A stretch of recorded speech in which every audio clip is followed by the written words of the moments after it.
the New York Foreign Press Center. We're privileged to have the Honorable Christine Wormuth, Secretary of the United States Army. My name is Melissa Wahaibi. I'll be your moderator today. This briefing is on the record and being recorded. The video and transcript will be posted on our website later today at fpc.state.gov.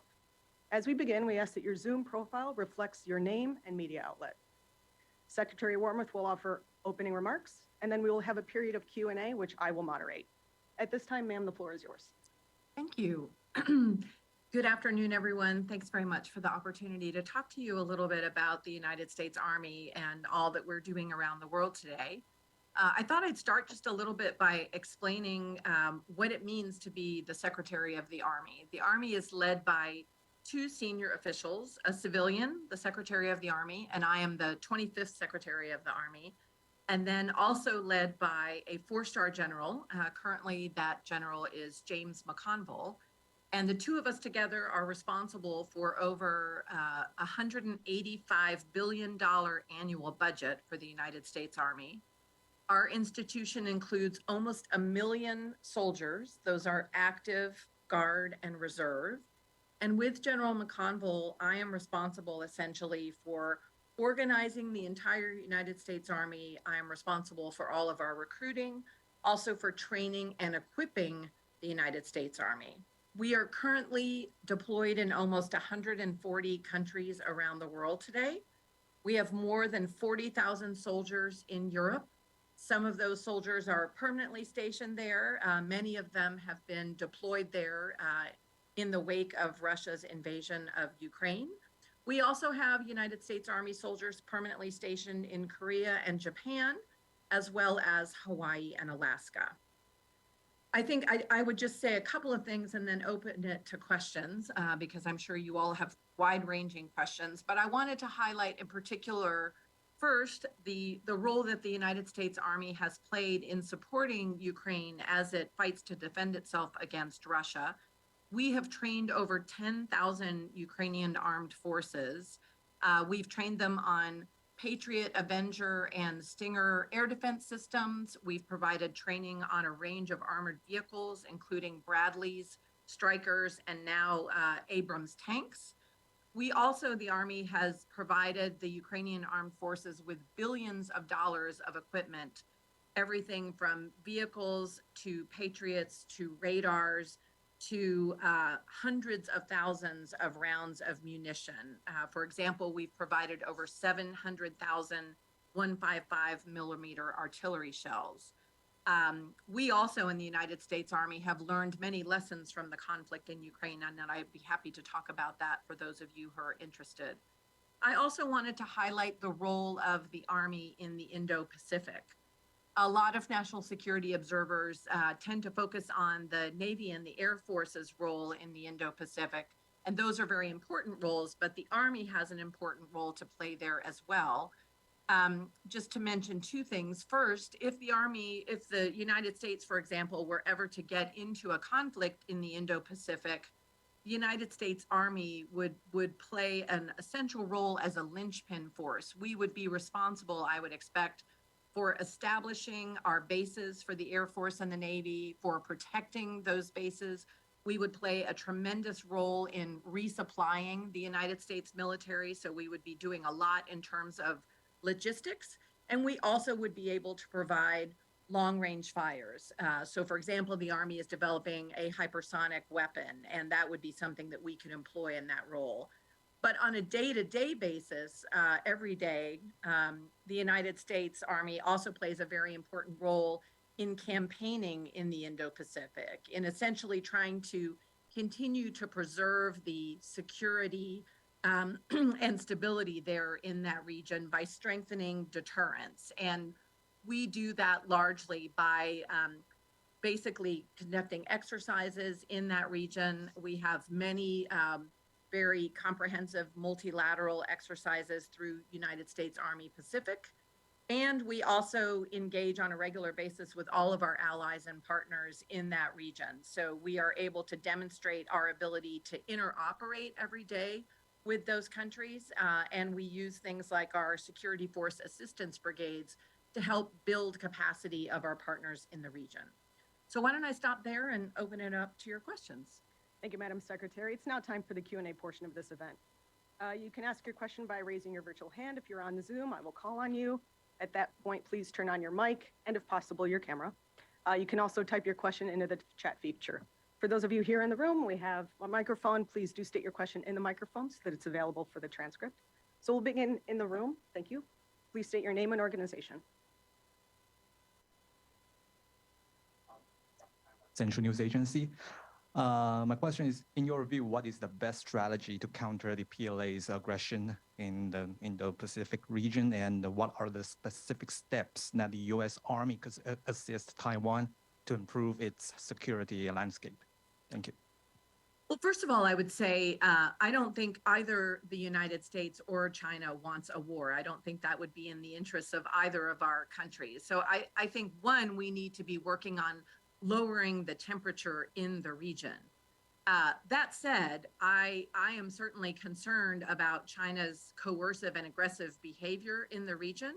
So what we are focused on, as I said in my opening remarks, is really trying to strengthen deterrence, trying to make sure that every day President Xi and his senior military leaders wake up and say to themselves, today is not the day to try to take Taiwan by force, for example. And the way we strengthen that deterrence, I think, as I said, is by demonstrating combat credible forces in the region. So through our Pacific Pathways set of exercises, we are able to bring Army forces into the region. We are able to show how we can conduct joint air assault operations.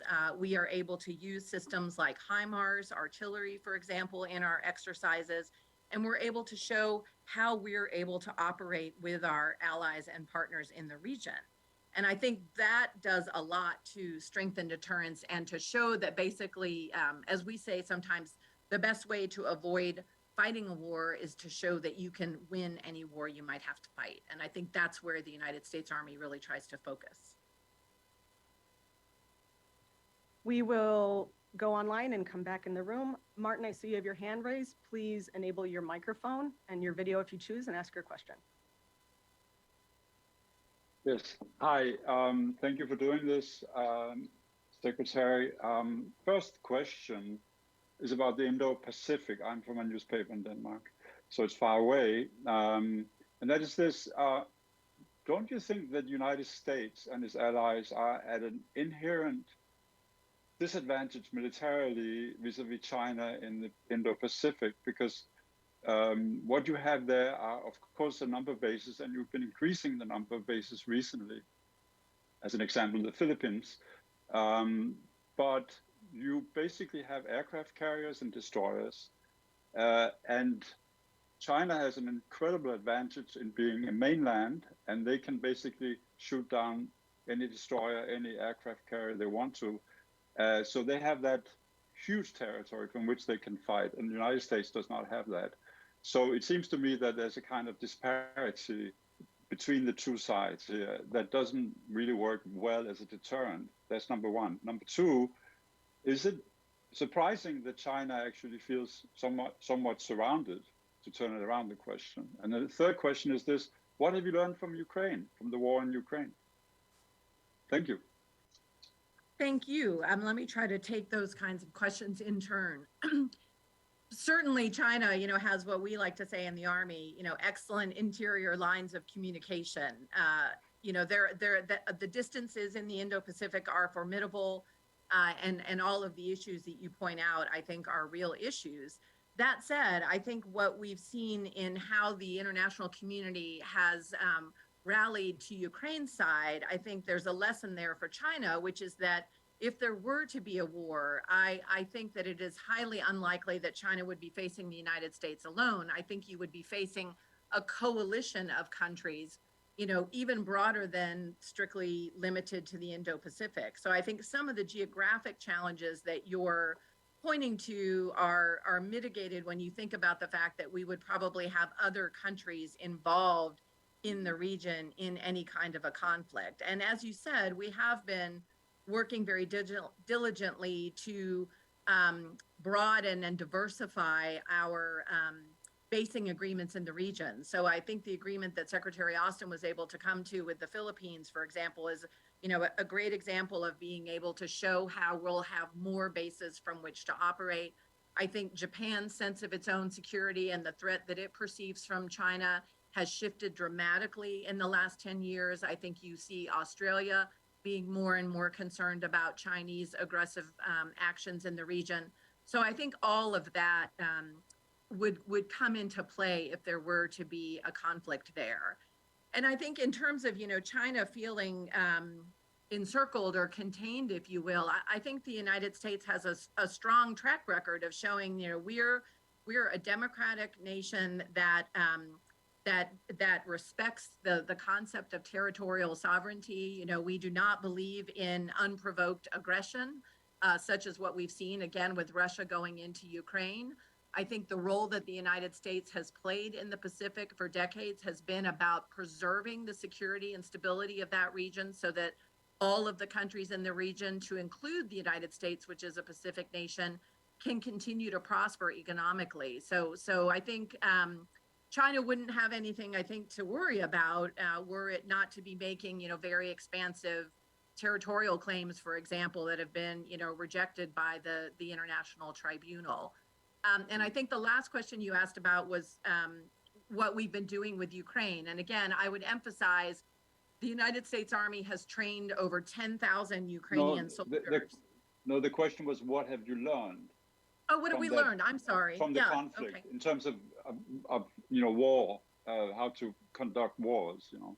Sure, absolutely. I'm sorry. You asked No three problem. questions, so I apologize that I no. didn't get the last one quite right. Yeah. You know, I think we've learned a lot of different lessons from Ukraine. You know, first of all, I think we've learned about the importance of drones, you know, unmanned aerial systems, both in their capabilities for us, for intelligence and reconnaissance, as well as their strike capabilities. But certainly also, I think we've learned about the threats that drones can pose to our forces. So, you know, we in the Army are very, very focused on countering the drone threat and working to make sure that our armored vehicles, for example, are protected from the aerial threats of drones. I think we've learned, looking at the situation in Ukraine, that the battlefield is becoming ever more transparent, and we have to shift our tactics, techniques, and procedures to train our soldiers how to operate effectively in that much more transparent battlefield. So looking at things like making our command posts as mobile as possible, you know, being able to establish our command posts and take them down very, very rapidly, for example. I think we've also learned about the importance of fires, you know, and integrated air and missile defense systems. And those are systems that the United States Army had already started to invest in considerably. But when we look at what's happened on the battlefield with Ukraine, I think it reinforces to us the need to invest in those kinds of systems. And the last major lesson I would point to is the need, excuse me, the need to invest in much more robust munitions stockpiles. You know, obviously we've seen, you know, huge usage of munitions in Ukraine. And I think the just-in-time sort of approach to logistics and munitions is an assumption that we need to relook. So we are really looking at ramping up our production so that we'll have much deeper magazines in the future. Thank you very much. Very interesting. Thank you so much. Thank you, Martin, for your question. We'll go in the room. Manik, please state your full name and your organization. Ask your question. Thank you. Very useful insights, by the way. My name is Manik Mehta. I'm a syndicated journalist. Now, we just had the Shangri-La dialogue in Singapore, where the Chinese defense minister declined to meet with his US counterpart. Now, how do you see that? And where does this lead to? Secondly, I would like to come to the Quad meeting, which was held in Hiroshima instead of Sydney. And it seemed to me, I tried to analyze, and it appeared to me that it was, I would say, almost Taiwan-centric. Is that the case? Because you also have 3 other members, and one of which is India. India is having tremendous problems on the border with China. You know, there have been skirmishes, if not a full-fledged war. What could you do to offer to India? If there is need, would you also be able to send boots? I know it's a very unrealistic thing to ask, but would it come to, if push comes to shove, would you be willing to do that? Thank you very much. Okay, why don't I start with your second question first, about the Quad meeting and your sense that it was very Taiwan-centric. Certainly, I think, there is lots and lots of conversation about Taiwan and about the possibility of a conflict over Taiwan. So it's not unusual, I think, that the news coverage of these types of events like the Quad tends to focus on the question of a Taiwan invasion. But you're right, there are other possibilities, and certainly tensions have been running high between India and China. And we, I think, absolutely want to be supportive of India in that regard. So just a couple of years ago, actually, prior to me becoming Secretary of the Army, the Army actually did provide quite a bit of cold weather equipment to the Indian Army, who was then, basically in a skirmish with the Chinese at that time. So I think, we have a strong relationship with India. I just met with the Indian, my equivalent in the Indian Ministry of Defense, Minister Aramane, and we had a great talk about our cooperation. We have a major exercise with the Indians called Yud Abayas, that we're actually hoping to expand the U.S. participation in that exercise the next time it's in India.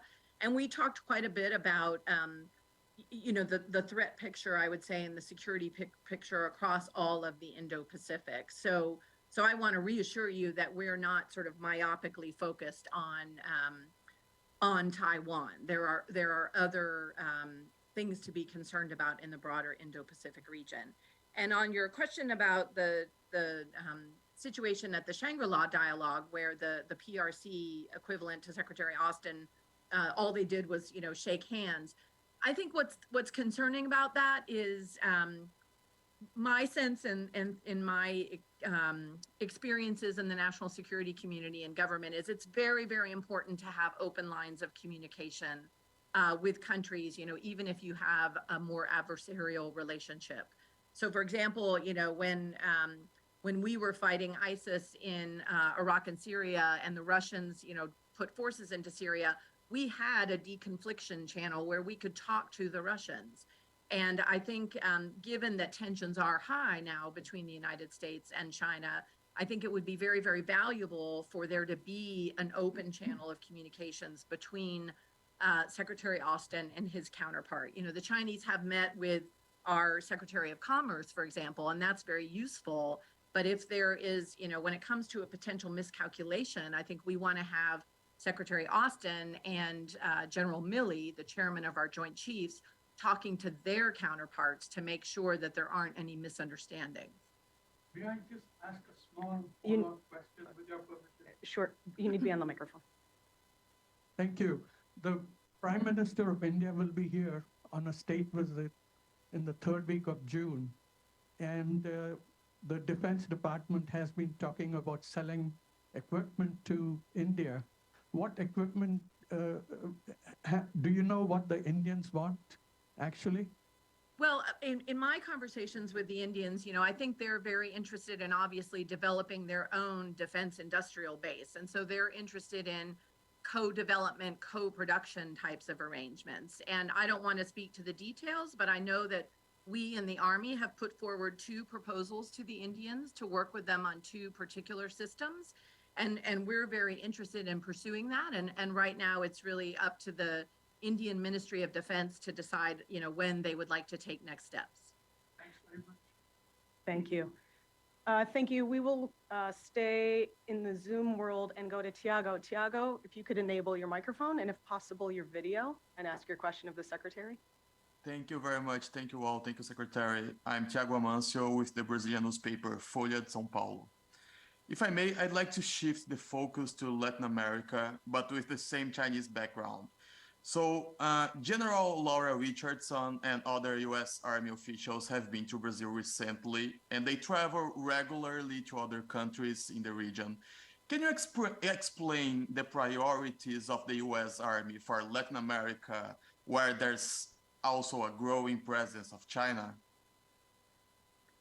Sure. Yes, and I stay in regular touch with General Laura Richardson, our United States Southcom commander. For for the United States Army, I would say, we obviously try to work closely with our partners in the Western Hemisphere to understand what their priorities are. And in many cases, our emphasis with many countries in Central America and Latin America tend to center around humanitarian assistance and quite a bit of counter drug, counter trafficking types of activities. So a lot of our work there falls into those areas. We also are, focused on doing capacity building with countries that are interested. We work very closely with Colombia, for example, and have had a very long history with the Colombian military. And in addition to conducting exercises throughout the region, we use our Security Force Assistance Brigade to work with other armies in the hemisphere to develop their capabilities. I think we are certainly concerned, excuse me, about some of the, extensive, I would say, Chinese presence in the region. And, I think the PRC has used a lot of economic tools to strengthen its relations with countries in the region. And, I think we want to just make sure that the countries in the region understand that we're a very, I think, reliable partner that they can also count on. Thank you very much. Pearl, I know you have your hand raised. Please enable your microphone and ask your question. Please state your full name and organization as well. Yes, thank you so much, Secretary Bowman. Pearl, we're having a hard time hearing you. Can you hear me now? Not so much. If it's easier, you can also type your question into the chat feature and I can ask it for you. Secretary Walmart, I want you to thank you for taking the time to come and talk to us today. Pearl, I'm gonna have to stop you. It's hard to hear you. Okay. Here, we'll come back to you. Maybe you can adjust your volume. We'll go to Toshi. Toshi, if you are able to open your microphone. Thank you. Thank you. Thank you, Madam Secretary, and thank you, Melissa, for doing this. My name is Toshi Inaba from Kyodo News, Japanese news wire. How much are you worried with the possibility of the DPRK having a military surveillance satellite? I suppose the U.S. forces in South Korea would be affected most. But what would be the implication of the possible military satellite of the DPRK? Thank you. Well, I think broadly speaking, we're, we've seen obviously Kim Jong-un, working for the last several years to build up the capabilities of the North Korean military, across the board, expanding obviously his missile capabilities, continuing to pursue nuclear weapons, working on satellites, as you said. All of that I think is extremely concerning. And, we are very focused, and the United States Army, as Secretary of the Army, I don't set the policy, obviously, on the Korean Peninsula. My job is to make sure that we are providing trained and ready United States Army soldiers to partner shoulder to shoulder with the South Korean armed forces.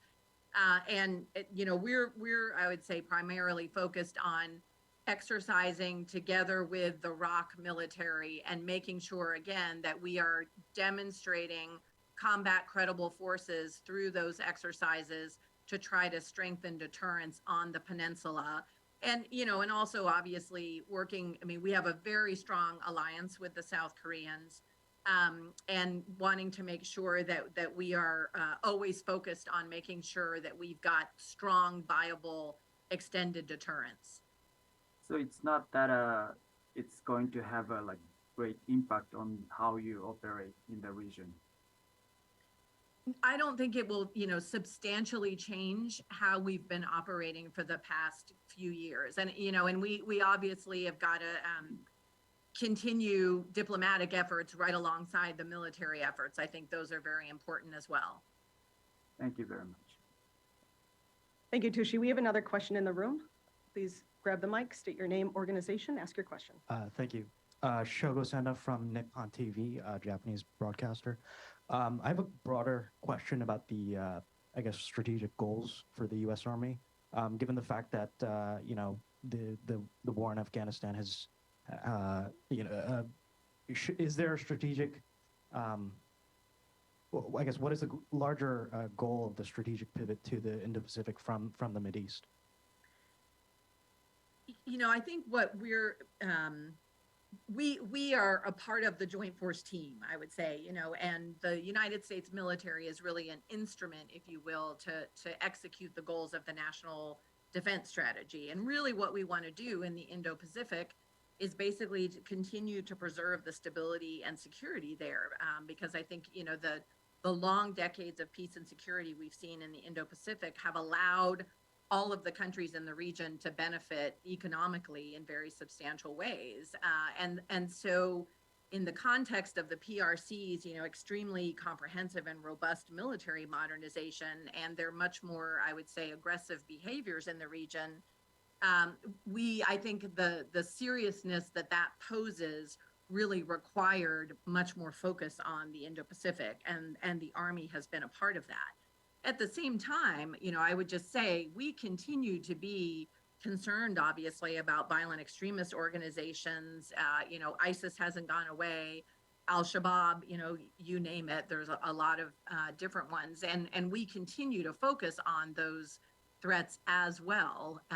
But I think the most serious challenge is the one that is posed by the PRC's aggressive behavior in the region. Thank you. Back to Zoom. Shinichi, if you are interested, please enable your microphone and ask your question.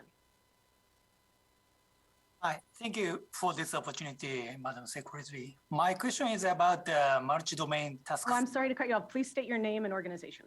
Okay, my name is Shinichi Akiyama for the Mainichi newspaper Japan. And my question is about the multi-domain task forces. As far as I understand, there will be 2 more multi-domain task forces in a few years.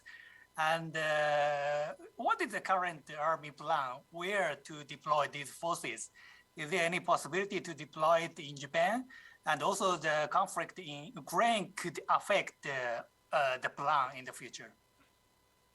I'm always excited to meet a reporter who knows about our multi-domain task forces. So thank you for the question. The Army, we have 3 multi-domain task forces at this time. And let me just say a little bit about them for others who are joining us who may not know about them. The multi-domain task force is a new Army formation that is designed to be able to deliver both what we call kinetic effects, basically physical effects, if you will, as well as non-kinetic effects. So the task force has the capability to conduct operations in space and in the cyber domain and in the information operations domain. It also will have a battalion called a long-range fires battalion. And that part of the multi-domain task force will be able, using some of our new weapon systems, things like the precision strike missile or the mid-range capability, or eventually the long-range hypersonic weapon, will be able to actually deliver, long-range fires against physical targets. So that's what the multi-domain task force does, broadly speaking. We have a multi-domain task force aligned to U.S. European Command. So this is, it can be used worldwide, but one of the ones that we have now is focused on Europe. And we do have another one that is focused on the Indo-PACOM AOR. And so to your question about, where might they be stationed eventually, I do think that in theory, the multi-domain task force could have, great utility if it were stationed in Japan, for example, or perhaps, in Australia. But first and foremost, Japan and any other potential host nation has to decide and has to talk with the United States about whether that kind of a stationing arrangement makes sense to them. So while I think there would absolutely be operational utility there, I don't want to get ahead of our diplomats and get ahead of our allied governments in terms of where ultimately we will station our MDTS. You know, we do have a very strong alliance with Japan. We have regular discussions. We have a very strong relationship with the Japanese Self-Defense Forces. And we certainly have been talking with them about the capabilities of the multi-domain task force. I think it would be very complementary of the Marine Littoral Regiment, which Japan has agreed to host. But I think those, you know, conversations have to continue before we make any permanent stationing decisions. So has the U.S. side already made any request to consolidate? I would say, you know, we're in conversations with the Japanese government on a routine basis. But again, the Army's job is just to provide the capabilities. We do not take the lead in terms of having discussions with the Japanese government about what capabilities they might host. Thank you. Ma'am, we received a question via the chat feature. It's from Olukorodi Yisho from the nation Nigeria. It's specifically, in what ways have the U.S. Army helped the Nigerian Army, and will this continue under President Bola Tinubu administration? I would say the primary presentation, if you will, of the United States Army in Africa has been through United States Africa Command, and particularly through our Security Force Assistance Brigade that I mentioned. So we, just like multi-domain task forces that are aligned to different theaters, we have a Security Force Assistance Brigade aligned to the Western Hemisphere. We also have one aligned to the African continent. So that is primarily how the United States works with countries, or excuse me, how the Army works with countries like Nigeria. It is through exercises and partnering to build capacity. So I would be happy to try to get you additional information about our plans with Nigeria specifically, but United States Africa Command would probably have the most comprehensive description of what we're doing there. Thank you. Pearl, I want to give you another opportunity if you want to enable your microphone and try again. And if not, like I said, you can also submit it via the chat feature. So much for giving me the second opportunity. Secretary Wormuth, I just want to start by Pearl, thanking can you state your name and organization, please? Absolutely. Pearl Matibi with Premium Times Nigeria. Secretary Wormuth, as I was saying, I think it's important that I thank you for having taken the time to come and explain to us about, you know, the 30,000 view of your global operations. A couple of things, Dan, that I think I just want to ask you about. President Biden was very clear at the US-Africa Leaders Summit that he wants to increase engagement with Africa. Now, a lot of other cabinet level ministers have already made trips to Africa. Do you envisage yourself setting foot in Africa, or Secretary Austin? I know he went to Egypt, but he hasn't yet been visible or engaged in person on the continent. And then at the top, you mentioned numbers, which I really appreciate the data. In Somalia, over the last 5 to 7 years, you had withdrawn troops from Somalia and then made a decision to have them return. Could you speak a little bit about your thinking in terms of that? What motivated, and what in Ukraine with the Wagner Group there and the Wagner Group being present in Africa, are there any particular lessons you've learned with the Wagner Group being there and tactical strategies of maybe what they might export or use in the Africa domain, in the African theater? Thank you, Secretary Wormuth. Thank you, Ms. Matibi. I really appreciate the questions. Yeah, I would welcome the opportunity to go see for myself with my own eyes some of the work that Army soldiers are doing in Africa. Excuse me, I haven't yet had that opportunity. I was able to meet with a range of my African counterparts when President Biden hosted the African Leaders Summit a few months ago now, I think that was, and was privileged to be part of a conversation with General Langley, our AFRICOM commander, talking about, you know, what we're doing in the national security realm. And I think that that engagement was indicative of the greater engagement that President Biden has assured that the United States is going to provide to Africa. I can't speak for Secretary Austin. I'm sure that he would like to go to Africa. You know, he has extensive, obviously, military experience himself and is well traveled. I know from previous positions I've had working closely with the secretaries of defense in the past, they have very, very busy calendars with a lot of competing demands. So I won't speak for the secretary, but I do know that he's very engaged in everything that's happening in the national security space, and he keeps a close eye on what's going on in Africa as well.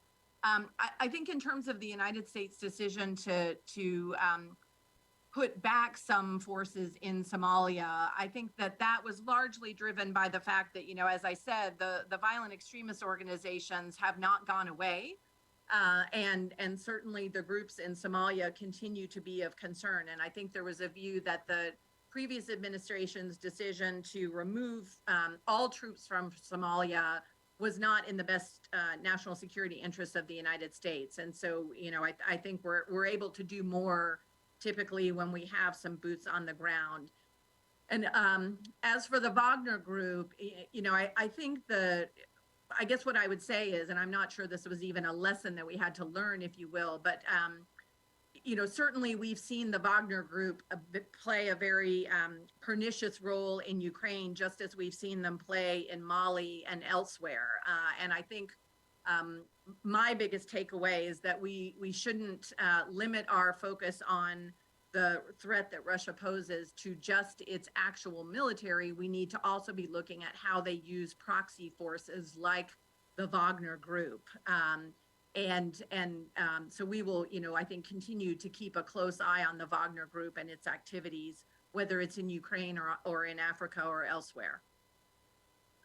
Thank you very much. We have time for a couple more questions. So if you do have one, indicate so by raising your virtual hand. In the meantime, we received several pre-submitted questions, all of which were touched on with the exception of one region, which is the Middle East. I will ask that on behalf of Mohammed Mer, Al Masri, Al Yom newspaper, and Al Ain News in Egypt.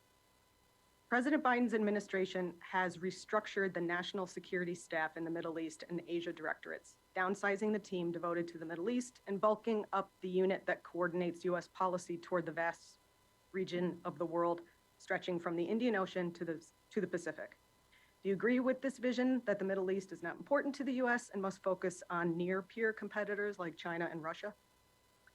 You know, I would push back on the premise of the question, which is asserting that the Middle East isn't important. You know, the Middle East absolutely is important, and I think the strongest signal of the fact is if you ask yourself, you know, where is Secretary of State Tony Blinken today? He's in Saudi Arabia, which I think, you know, underscores the continuing importance of the Middle East and our interest in that region. And Jake Sullivan, if I'm not mistaken, was also just in the Middle East about a month ago. So I wouldn't put, you know, too much stock in the size of the National Security Directorate to try to figure out how important a region is. You know, as I said in response to your question about sort of the broader United States defense strategy and foreign policy, you know, we are very, very focused on the Indo-Pacific because I think of the stakes that are there diplomatically, economically, militarily. But as we all know, the world is incredibly interdependent, and something that happens in Ukraine, I think, has implications for China, Taiwan, Australia, the regions in the Indo-Pacific. So we can't afford to focus exclusively on one region. We have to, I think, be able to, as I like to say, walk and chew gum. And certainly I know from my colleagues in the interagency that we continue to pay close attention and continue to value our relationships in the Middle East. and we'll continue, I think, to value those relationships for years to come. Thank you very much. This concludes our briefing for today. Thank you so much, Secretary Wormuth, for being here, and thank you to those who participated both in the room and on Zoom. Again, the transcript and video will be available today at fpc.state.gov. Have a good afternoon. Thank you. Thanks to you all for being here in person.